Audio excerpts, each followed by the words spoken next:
Do you know what happens to an X-Men movie when it's selected on Superhero Rewind? The same thing that happens to everything else. The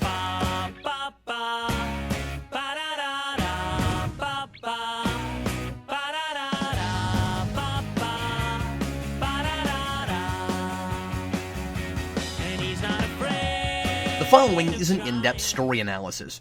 If you haven't seen this film, you might want to before listening to this review. I've been at this thing for nearly a decade, and if you've listened to any of my early Rewind reviews, especially in the first year, you know that the show has changed dramatically, and I've gotten a lot more thorough in my analysis. Some of that was in allowing the premise of the show to evolve, and some of it was finding my critical footing. Just as superhero movies were pulling out of their growing pains, I was experiencing mine in full force. Back then, I could knock one of these out between lunch and dinner, movie watching, writing, editing, the works. It was basically synopsis, movie works or doesn't, rating, peace, I'm out. Which is not true because I've never uttered that phrase before, and now that I've tried it, I never will again. I get a lot of requests to revisit movies I reviewed during the Rewind Stone Age, and it's been years already since the first and only one I've attempted, my very first review, Superman Doomsday, so I decided it was high time to give another one of these the modern treatment. I opened up a vote on Patreon, and the winner was X-Men, beating Batman 89 by a narrow margin. Because no matter how many commentaries and discussions I do on that movie, folks still want a more fleshed out rewind. It's neat that X-Men was the next movie selected because it happens to be the second rewind I recorded, and Batman is the third. So assuming 89 wins the next poll, we're revisiting the first three of these in order when I get back to doing a revisited review. I don't know why I chose X-Men second. Maybe I wanted to get it out of the way early so I could hurry up and do X2, or maybe it's because I'll just never get enough Patrick Stewart on screen. If I ever experience my own Days of Future Past, I'll go back and ask myself. This wouldn't have been my first pick for a revisit because despite the whopping 7 minutes I spent on it last time, I kind of feel like I've said my piece already.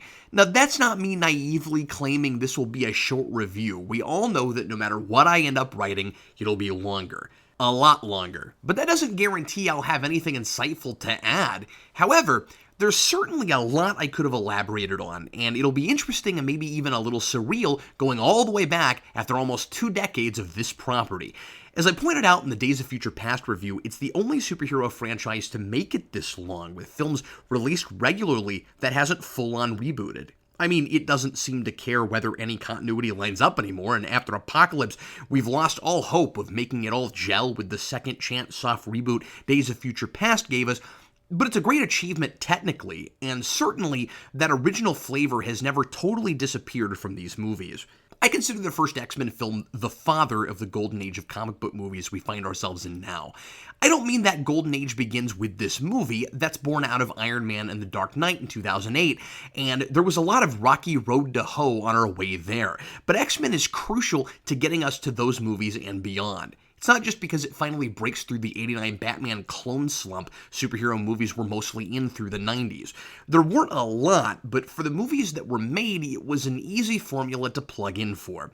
They were expected to look gritty and realistic, but they didn't have to really be about anything. They didn't require character depth. They just needed to tonally look serious and not campy. Batman was a novelty that everyone and his dog seemed to appreciate because it wasn't 60s cheese and it looked like it was for adults, but it also was kind of disposable entertainment. It wasn't a memorable entry in another genre like The Dark Knight would be for crime dramas. It revolutionized the superhero movie, but after that, these kinds of movies were still for people who already liked superheroes. X-Men made a case for movies based on superhero comics that might grab people with ideas and stories rather than costumes and action, and transcend well beyond comic book fans. Blade and X-Men might have started a wave of studios giving these properties a chance, but X-Men is really the first major superhero movie to translate its colorful, over-the-top, melodramatic source material to a relatively grounded film about socially relevant issues, like so many of these movies are doing now. And of course, those issues are what the X-Men comics were about, but the idea that that would be the focus certainly wasn't a given. It's easy to take for granted now because comic book films have become so legitimized as a place to tell serious stories. But in 2000, it looked like an inspired choice to set X-Men in a world that looks a lot like ours and put the focus on the ethical conundrum the mutant idea presents. How can regular people protect themselves from people who are naturally dangerous through no fault of their own without curbing the rights of mutants, rather than putting that idea in the background and just using it as an excuse for big action set pieces? Some of that was a matter of utility. Bryan Singer didn't have a lot of money for a big action movie, so it was to his advantage to make a more intimate idea and character-driven movie where the audience would be swept up in the narrative and the action would be icing on top, instead of being the reason they're staying in their seats. The action isn't terribly staged or executed, but the gap in budget between the first and second films is cavernous. There are places like Wolverine on the super fast motorcycle that look pretty TV. If this movie relied entirely on action, it would have felt like a cheap TV movie, and it would have been a joke. Sometimes the most creative and most effective ideas come from lack of resources. X-Men worked because of its limitations. In his commentary, Bryan Singer says they tried a more stylized spandex look in the first place and it just didn't work. Thank Apocalypse. If they'd thought that looked good, the story may have been stylized to match and the superhero movie landscape would look very different today. Don't get me wrong, I would have loved the 90s animated series aesthetic translated to live action right then. But even if it worked, I don't know that the movie would have been as influential as it was, and while I like more bombastic X-Men, this was the perfect material to use in proving that movies like this don't have to be cartoons. Unfortunately, convincing general audiences that there's something emotionally and thematically worthwhile in X-Men is the movie's main accomplishment. It's oddly great at demonstrating that this stuff can be really story-driven, but it doesn't actually tell a great story so much as establish interesting ideas and get us on board for the real story which it will tell next time. I can't imagine a world without X2, and those 3 years between this and its release feel like the Dark Ages now. If that's all that had been made, we'd have a great proof of concept, a solid TV pilot, but not a great piece all on its own, and not one that's especially rewatchable. Even Bryan Singer in his commentary calls it a prologue. It's the best example there is, I think, of the consummate setup film. This is back matter and character introduction to provide the context uninitiated audiences need to understand what they're watching when they get to X2. I would argue that if you know nothing about X-Men or its premise going into this, there may be a lot of material that would watch as storytelling in the moment that feels more to me like exposition because a lot of it is just establishing the basics. You can't just hand the viewer a folder of character dossiers to refer to while watching the movie. There's a lot more legwork to do with an ensemble piece than a singular protagonist story, especially when they all have their own unique powers, histories, and interpersonal dynamics, and when it's not an origin film per se. X-Men is unique in that it exists to pitch this idea to the public, but it doesn't start right at the beginning, and it doesn't hold the audience's hand in delivering the mythology. Most of the exposition is deftly communicated, with characters only explaining things in a natural way to others who wouldn't know them, like when Jean Grey presents her medical findings about Logan to the professor, his adamantium skeleton, and how he must have been experimented on.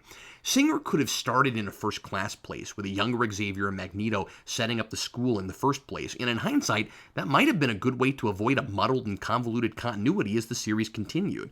But that also might have shot it in the foot right out the gate. There's a delicate balance struck between staying true to the spirit of the original material to delight old fans and introducing all that to a new audience in a palatable way. The soap opera is more difficult to realize if you start at the very beginning of the team itself, and I think all the hinting at personal histories and relationships while dropping us into an already established X-Men world appealed to both types of viewers. This feels like a rich and involved world that has a lot of room to expand, but doesn't feel like it would take 6 movies before you got to all the juicy stuff, or that you'd have to rush to get there like we had a bit with the Raimi Spider-Man films.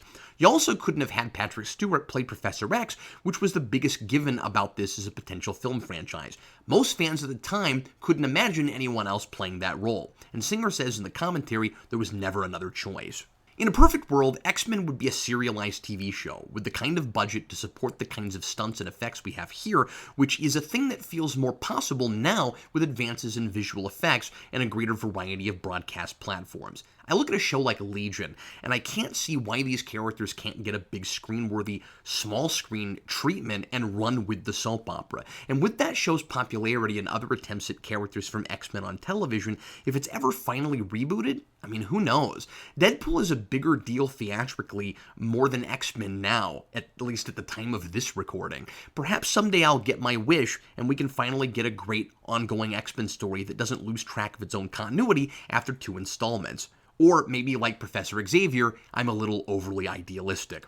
While Xavier and Magneto's relationship had always been the most interesting thing to me in X-Men stories, and that made for infinitely more thought-provoking character study and drama in First Class and Days of Future Past years later, this is absolutely what I would have done with it at the time.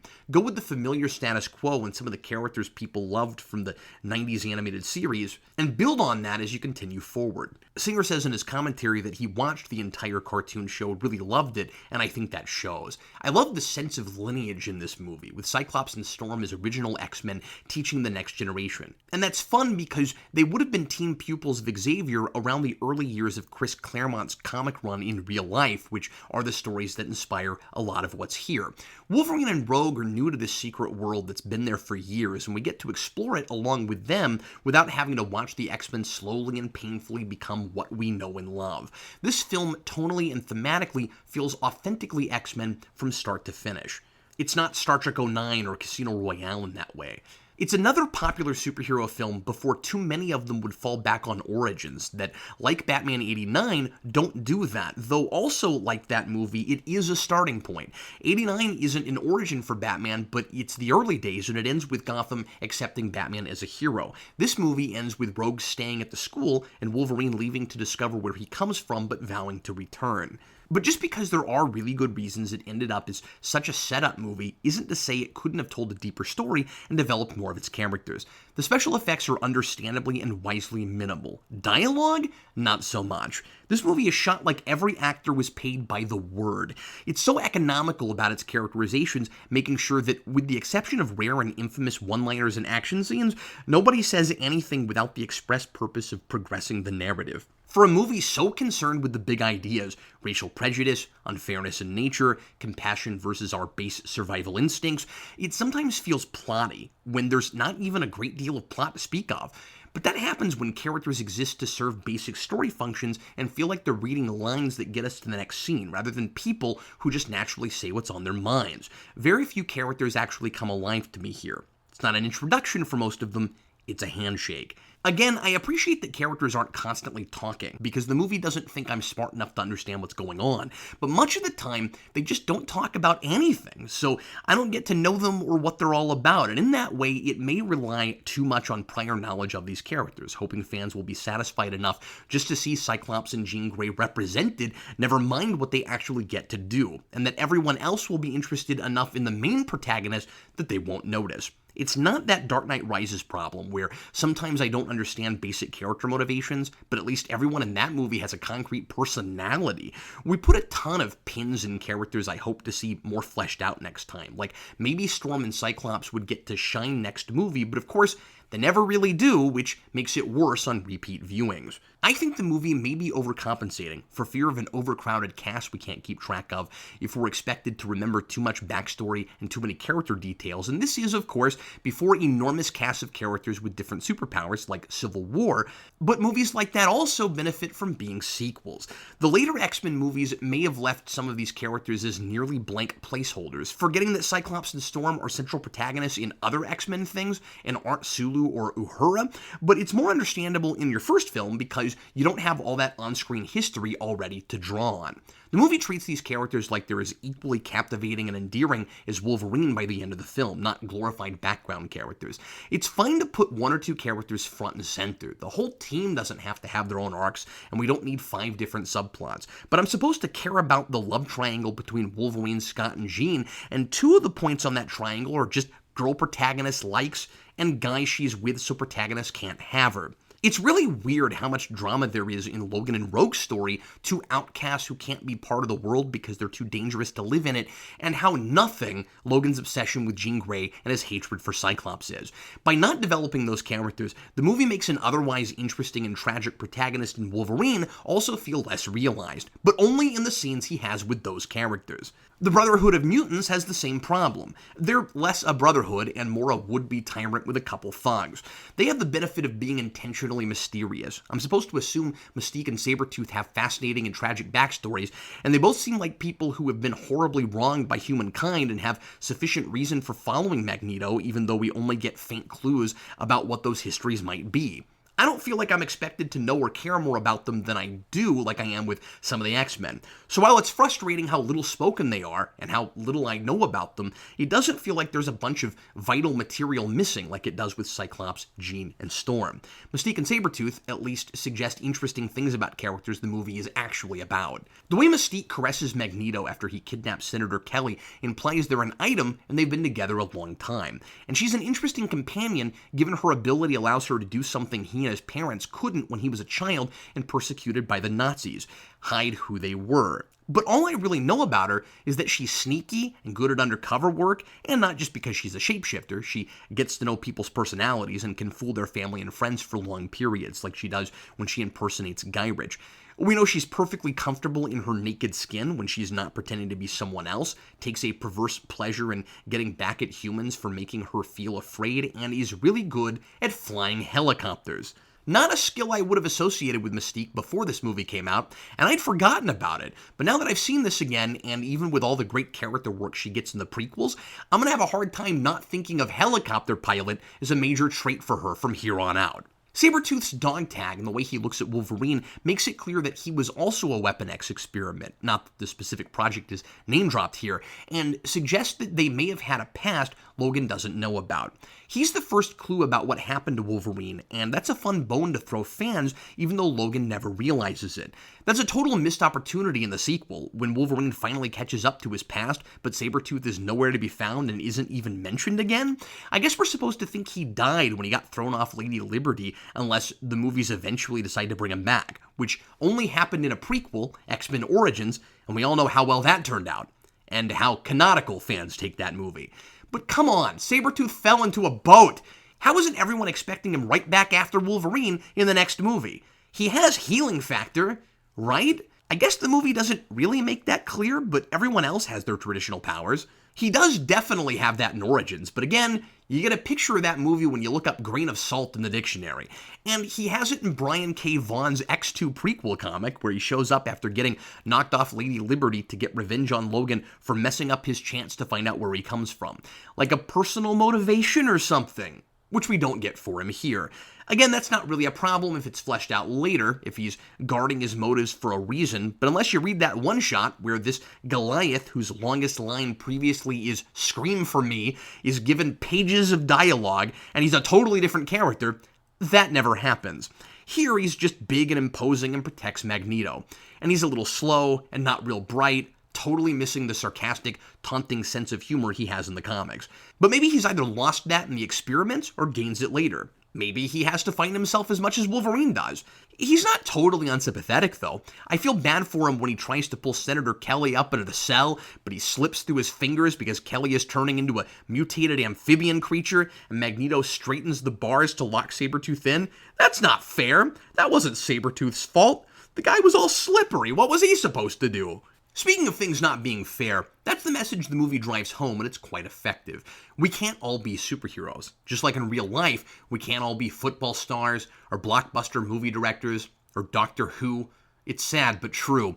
But natural inequality doesn't stop there. Even the superheroes can't all have equal powers, or perfectly control their powers, or not have terrible trade-offs for those powers. There are consequences to every mutant for being different from everyone else. Having powers can be really cool, but there's a price, harsher for some than others. and powers are more of a curse than a blessing for some. Up to this point, at least in film, having superpowers was usually depicted as a wonderful thing for whoever had them. Sure, in the Richard Donner film, Superman has to deal with the fact that even as powerful as he is, he has limitations when he loses his father to a heart attack. But X-Men showed us the scary side of being a superhero, the personal consequences and the potential to hurt or kill if you can't control your abilities. Rogue can absorb people's energy and powers, but it hurts them and can kill them. Until she uses her gift to save herself, she wouldn't even think to call it a gift. And she'd still rather be able to kiss a boy without putting him in the hospital than have it. Cyclops can shoot beams of energy from his eyes, which is awesome, but the trade-off is he has to wear something over his eyes at all times or it comes out in an uncontrollable wave and destroys everything. But some mutants, like Xavier and Storm, don't seem to have any personal sacrifices they have to make, at least to use their powers. Life isn't fair. But that's not to say there aren't still consequences for their being mutants. They still have to hide what they are for fear of reprisals from an unaccepting world. I wish the movie dealt more with how those trade-offs and sacrifices affect anyone other than Logan and Rogue. Cyclops' power is not unlike Rogue's in that it makes it difficult for him to be around people without hurting them. He's functioning in a group, is even the leader of that group, in a way she doesn't think she can, which is why she tried to go it alone before she met Logan. It might have been interesting to see Cyclops try to mentor her, and to see the best parts of him and Logan, two men who can't get along, but both want a lot of the same things, through her eyes. Not to rewrite the movie, but it would have gone a long way to make Scott more fully realized if it had taken advantage of that dangling parallel. We're all born with things we can't change about ourselves, and there will always be people who either want to exploit us for our differences or persecute us for them. Sometimes what makes us different might be seen as a gift, sometimes a curse. Sometimes both. It's understandable that people might be afraid of what they don't understand and have a difficult time figuring out how to live together without someone getting the short end of the stick for the sake of the greater good. But it's nobody's fault that they're born with what they're born with, and the movie presents two perspectives on that. Xavier's, that we can find a way to coexist despite that natural unfairness, and Magneto's, that it's impossible, so the best we can hope for is order by those not who are politically or financially strongest, but naturally strongest. While Xavier's philosophy might be the most humane and for most of us the more moral perspective, both are extreme and neither is wholly realistic. Totally peaceful, fair cohabitation is impossible because there are people who are too dangerous, through no fault of their own, that society has to be protected from. That's the big difference, of course, when you're talking about difference in ability and something like superpowers and, say, skin color. Senator Kelly has a point when he says children need to somehow be safe at school from mutants who are 10 times more dangerous than a handgun. While he seems to go so far with the rhetoric that he doesn't fully see mutants as people, probably because classifying mutants as other makes it easier for him to justify what he sees as their necessary classification and, realistically, subjugation, his concerns are well-founded, and there simply isn't a good answer for them. If you pass a Mutant Registration Act, you're invading mutants' privacy, and you risk creating a segregated society where mutants are treated as second-class citizens, and inferior. But if you go with Magneto's view, forgetting the ethics of lording over those you deem the genetically inferior because you see yourself not as less than human but a new advanced species that has moved beyond them, you still risk class warfare because all the mutants aren't going to see themselves as equals. If powers make mutants better than humans, what's to stop some mutants from seeing themselves as superior to other mutants because they have better powers? If you make your society all about the strong controlling the weak, that won't stop at mutants ruling humans. We see that in how Magneto treats his fellow mutants. He manipulates and uses them because he deems it necessary. But as Logan points out, when he asks why Magneto uses Rogue to power his machine rather than doing it himself, he's not willing to sacrifice himself. He already acts superior, not just to humans, but to anyone he can control. But that's because his argument with Xavier goes beyond a disagreement about what sort of society is best for mutants, or even whether either of their ideas is sustainable. It's an argument about the human condition, about whether people are really capable en masse of being decent to one another. Sure, individually, when it's easy or when it's someone we really care about, we have compassion. But Magneto learns in the worst way possible, at an early age, what people in power are capable of doing to those without it, and people who are just taking orders from those people in power. It's interesting that Eric's worldview doesn't come from the way he's treated because he's a mutant, but from regular, old-fashioned racial prejudice. First Class will make that a more complicated matter later, with Shaw using Magneto for his powers, and the issue of mutation gets intertwined with what happens to him in Poland.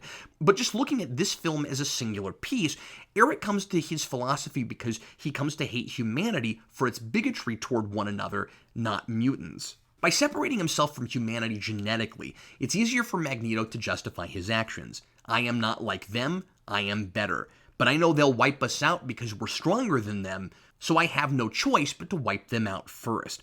I think Magneto is incredibly conflicted. He wants to buy his own rhetoric, and he believes it to a point. Mutants and humans can't coexist because humans by nature will stamp out what's not like them if given the opportunity. But the question is Magneto really about doing what he thinks is best and necessary for his people, or is it more about revenge? Killmonger has a similar contradiction in Black Panther. At first, Poland seems to only inform Magneto's bleak view of humankind, but by the end, when he knows his plan may not be viable and he goes through with it anyway, I wonder if it's not all about Poland in the first place. He wants to turn a bunch of conveniently gathered world leaders into mutants so that his cause will be theirs. It's all about the motives of men in power. They won't pass a registration act that would limit their own freedoms, so if they're mutants, suddenly it's his kind that's in power. But it doesn't work. It's a forced mutation and isn't stable. So when he uses it on Senator Kelly, he starts to turn into a fish guy and then dies as a huge puddle of water. When the X-Men try to warn Magneto that the machine doesn't work, he ignores them and tries to use it anyway. There's no discussion as to why, and it's maybe a little open to interpretation. He may not believe them. He may think it's a ruse to make him change his mind. But he doesn't postpone his plan to check into it. I don't think he actually cares either way. Deep down, Magneto just wants to punish humanity for what was done to him as a child. If his primary goal was really to help and protect mutant kind, he wouldn't risk murdering so many world leaders, because, as Senator Kelly says, that proves him right. And what started as a hot-button issue becomes an instant world crisis. If people believed the mutant was to blame, considering the gruesome and agonizing way the leaders would die, it would seem pretty obvious it had to have something to do with mutation. He'd destroy any possibility of mutants retaining any rights, much less taking over. He's fighting becoming what he hates. Otherwise, he'd just do what he does toward the end of X2 and look for a way to cause genocide, which seems easier with the technology he's built than turning people into mutants. But because he doesn't hesitate to turn the possibly defective machine on, and because he won't sacrifice himself for his cause to do it, his primary motivation must be to make people pay for his personal pain. I've always found Magneto compelling because he has a point. He doesn't see himself as the villain, and his perspective is sympathetic even if it's extreme and misguided. And I don't think this takes away from that. I like that he doesn't realize how broken he is, and can't admit that he has become like the people he sees himself as superior to. He's a lot like Ultron, who I discussed last review, who creates everything he hates, just as he says mankind always does. Magneto uses his power to take advantage of those who are weaker than him, and he tries to stamp out anything that's different. For the same reason the government is trying to pass the Mutant Registration Act, because he's afraid of them. A part of him is still that little boy who mangled the fence with his powers when Nazis took his family. He doesn't want to see mutants oppressed by humans, but what he really wants is to not feel helpless. And it's the same fear that leads so many people who find themselves with some sort of power to control people. I like that Storm, in her one and only real character moment, admits that she sometimes hates regular people because she's afraid of them. The good guys, fighting for tolerance, have the same hang-ups that their enemies do. They just make a different choice. That fear is natural. The question is, can reason and understanding trump that fear in the long run, or are we destined to be ruled by it? And because humans and mutants both face this dilemma, they're not so different, which might be a comfort, or it might be a tragedy. The Statue of Liberty is an obvious symbol, our most recognizable representation of freedom for all people, used to ostensibly finally create that equality, which has always been a lie. Magneto is making a statement about what America purports to be and what he thinks it really is. He sees it as a perverse symbol, so he tries to use it as an instrument of true equality, which will make everyone just like him. But he fails to realize that that makes him exactly like his oppressors. And when the machine doesn't work, he uses the statue as a weapon of terror, a perversion of even what he claims he's all about. That demonstrates, literally and symbolically, that Magneto doesn't believe in equality of any kind. In his commentary, Singer mentions that there were 2 other prologues originally written for the movie but never filmed, one for Cyclops and one for Storm. He didn't want the movie to get bogged down in background material before the actual story starts. The 2 that are left in are a little counterintuitive from a structure and thematic standpoint. You'd think if you were going to open a movie like this with flashbacks, you'd set up the opposing moral arguments with background for the 2 men that really are prime movers, Magneto and Xavier. Maybe show us how Xavier lost the use of his legs in contrast to Magneto's tragic backstory. Instead, we have Eric in an internment camp, a victim discovering his power, and we have Marie, Rogue, putting a boy she kisses in a coma and discovering her power, which will be the catalyst for her becoming a victim to Magneto. These scenes actually complement each other really well. And thank goodness neither of them was cut, especially Magneto's, or I wouldn't be able to do half the analysis I've done about him. Well, except he's got the numbers on his arm, so I guess I could infer some of that. But anyway, these scenes are not about establishing worldview as much as establishing the reality of power. Because that's what this movie is all about. The danger of intentional and unintentional power. The Nazis, of course, represent power that corrupts and robs people of their humanity.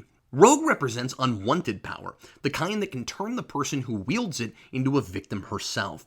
Eric and Marie are both teenagers discovering new and terrifying truths about themselves, instantly establishing the puberty metaphor. For Eric, it's a blessing, again, until it's elaborated on in First Class. His power will allow him to fight the injustices he was helpless to prevent before. For Marie, it's a curse.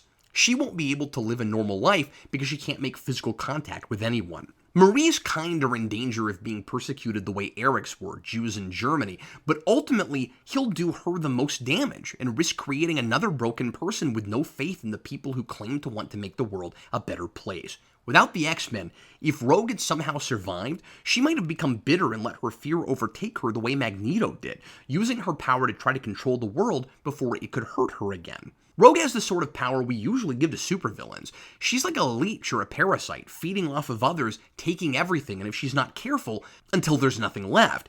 This easily could have been a villain origin, the vicious cycle. Magneto gets hurt, he hurts Rogue, she hurts someone else. But as Xavier says to Kelly, mutants are not all like Magneto, and she's seen that in Logan and in the X-Men. So those opening scenes are a roadmap for how the whole movie unfolds thematically and narratively. I also like how effortlessly they give us exposition that's then reinforced by the exposition in dialogue nicely couched in a speech Jean gives to the Senate.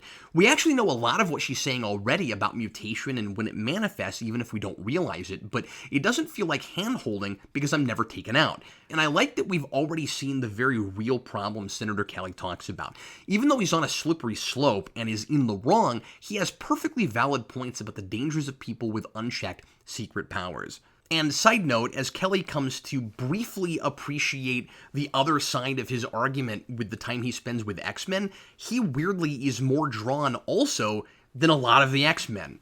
But while the focus on Rogue and Magneto is effective, Xavier is a big question mark in this movie, on its own. And while Stewart's performance is instantly compelling, and he feels like there must be a lot of complexity to him, Xavier comes off like a story device instead of a fully realized character. He has a background with Magneto, they used to be friends, and maybe that history helped shape Xavier's idealism, but that's all we know. I've asked this question in other reviews, but if Xavier is one of the most powerful mutants alive, and a lot of them have difficulty controlling their powers, how did he learn to control his before he accidentally thought people to death? And that will never be addressed in 17 years of films. He's here to be the opposing viewpoint to Magneto, and that's all fascinating later, but here, he's not much more than a really engaging walking philosophy. I always thought Wolverine and Rogue was an inspired pairing.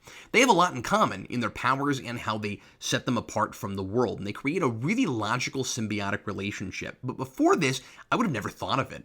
Of course, to make that work, Rogue is the biggest departure from the comics and is the only character who feels like she might start in a younger, unfamiliar place and eventually grow into the version we're all familiar with, which never really happens, but I've always seen it as a valid reinvention rather than a Rogue who never comes into her own.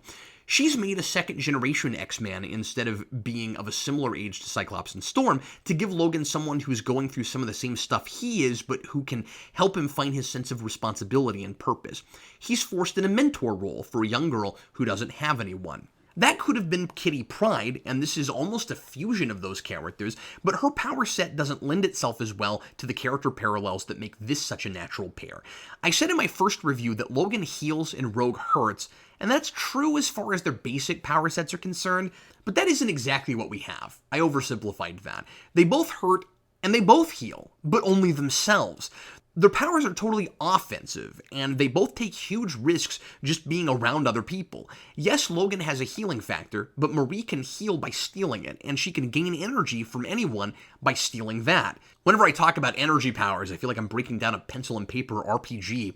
Their powers are both conducive to their own survival, but not to living in a social environment. Both demonstrate their ability to do massive harm completely on accident. Rogue when she puts a boy in a coma, and Logan when he stabs Rogue during a nightmare. Which, side note, we may have Jean Grey partly to blame. I don't know if he would have had that Weapon X dream if she hadn't read his mind earlier and excavated those memories, if that's what happened. That's how I've always read it, but he might have that dream every night for all I know. Anyway, Rogue and Logan both find an appreciation for their gifts or curses as they help each other. While there's no easy answer to making sure other people are safe without making huge personal concessions, they both come to realize they aren't alone, and they can come closer to that by being part of Xavier's community, instead of continuing to go it alone or use people like Magneto does.